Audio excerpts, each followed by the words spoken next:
Good day, this is Jim Pytel from Columbia Gorge Community College, Renewable Energy Technology Program. This is EET 121, Digital 1. Today we're going to discuss the Karnaugh Map. Okay, we've been dealing previously with truth tables where we've got our variables on the left side and the values go down this way. Well, what a Karnaugh Map is, our variables, A, have values that go this way and B that goes this way. And basically the value, and they're arranged in cells, where the value of the cell is a binary combination of the intersecting row and column. Okay, so if we have a little two-variable Karnaugh map for A and B, variables A and B, A can be a 0 or a 1, B can be a 0 or a 1, and we've got, as a result, 4 cells. So this cell is value is 0, 0. This one is 0, 1. This value is 1, 0. This value is 1, 1. So let's go back to this first cell. So that's A0, B0, A0, B1, A1, B0, A1, B1. Okay? So just not too hard right there. It's just values of the cells are the binary combination of the intersecting row and column. So for 2 variables, not too complicated. 3 variables, there's a little trick here. So we've got 3 variables, A, B, and C.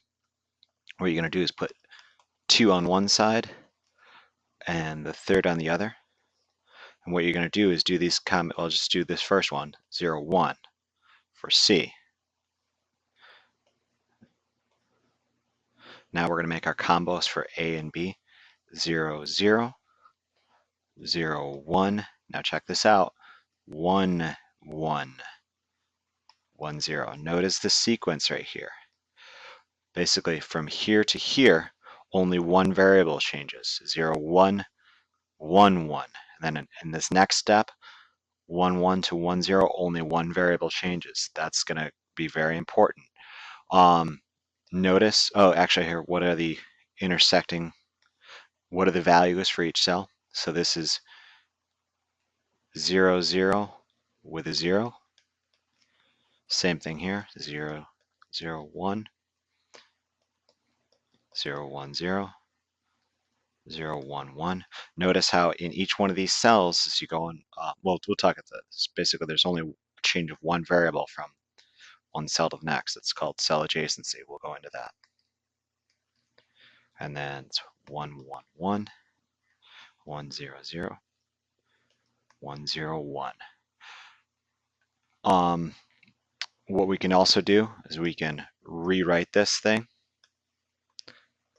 as our sum of products. If you remember right, that also in the book, figure 420b does not show the standard product. It says it does. Well, it kind of does. It shows it in the world's lightest invisible ink, though. So you should be able to make that. So here our cell is 0, 0, 0.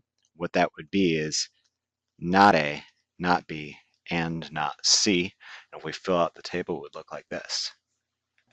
There you go.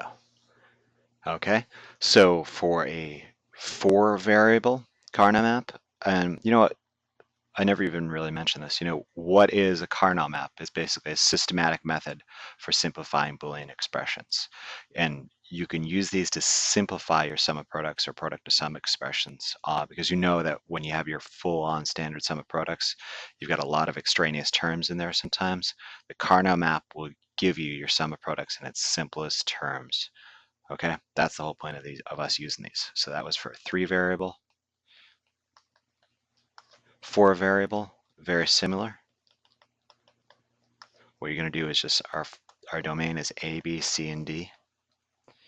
You're going to put A and B down one side, C and B across the other, where it's 0, 0, 0, 1. Remember our sequence, 1, 1, 1, 0. Then we've got 0, 0, 0, 1, 1, 1, 1, 0. And then we can draw a grid here.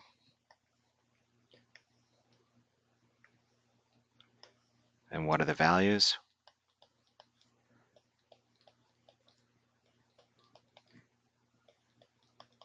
Okay, and then I'm going to just go ahead and fill these things out. where each cell value is the intersecting row and column, okay? So just take an example, 1101, there it is, 1101. Okay, let's talk about, well, this sequence. Let's talk about why is the sequence that way. It's such that only one variable changes at a time. It's very similar to the gray code, if you remember. So basically, we need to talk about adjacency. Is cells that differ by one variable are adjacent. So let's take 1101. Which ones are adjacent to 1101?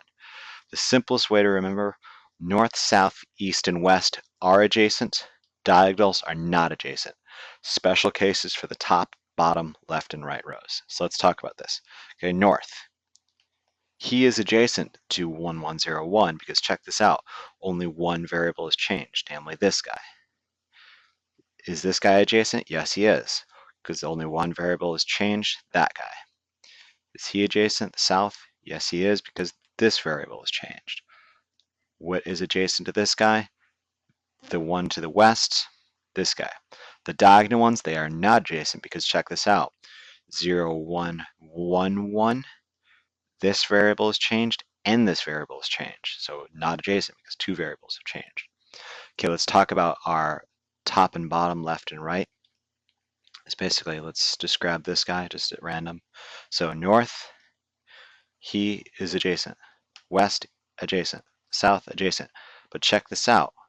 Go around the back here. Come up on this side.